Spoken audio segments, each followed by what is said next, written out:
آپ کو 2 کلمے بار بار ملیں گے جو بالعموم ہمارے ہاں ممبروں پہ اور عوام الناس کے جاری نہیں ہوتے۔ 2 کلمے خصوصیت سے ملیں گے۔ پہلا کلمہ ہے محوریت قرآن۔ بار بار قرآن کریم کی بات کی جاتی ہے کہ جو حدود کتاب الہی کی پامال کر دیے گئے ان حدود کو قائم کیا جائے۔ دوسرا کیا ہے؟ جو سنت مٹا دی گئی رسول اللہ کی، اس سنت کا احیاء کیا جائے۔ اور جب یہ کام کیا جائے گا تو لوگوں کو ایسا محسوس ہوگا گویا کہ نیا اور جدید دین آ گیا ہے۔ اس لیے غیبت نعمانی میں ایک چیپٹر ہے، جب امام مہدی علیہ السلام تشریف لائیں گے تو روایات بتاتی ہیں لوگوں کو محسوس ہوگا گویا کہ دین جدید آ گیا۔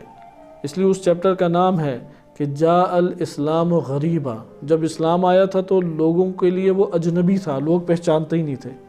وَسَيَعُودُ غریبا، اور جب دوبارہ امت کے اندر اسلام اپنی کامل بنیادوں کے ساتھ لوٹ کے لایا جائے گا تو ان کو اجنبیت اس میں محسوس ہوگی، کیونکہ ہر فرقہ اپنے ہی حدود کے دائرے میں عمل کرنے کا عادی ہوگا۔ اس لیے قرآن اور سنت اس کلمے کو رب دیا جائے۔ یقیناً سنت کو جاننے کے یہی 2 طریقے رہیں گے جدا جدا۔ ایک صحابہ کے ذریعے سے سنت رسول کو جانا جائے، اور ایک اہل بیت علیہ السلام کے ذریعے سے سنت کو جانا جائے۔ اہل سنت قائل ہیں صحابہ کرام کے ذریعے سے سنت ہمیں معلوم ہوگی۔ مکتب تشیع قائل ہیں کہ سنت رسول صلی اللہ علیہ وآلہ فقط اور فقط ائمہ اہل بیت علیہ السلام کے طریق سے معلوم ہو سکتی ہے۔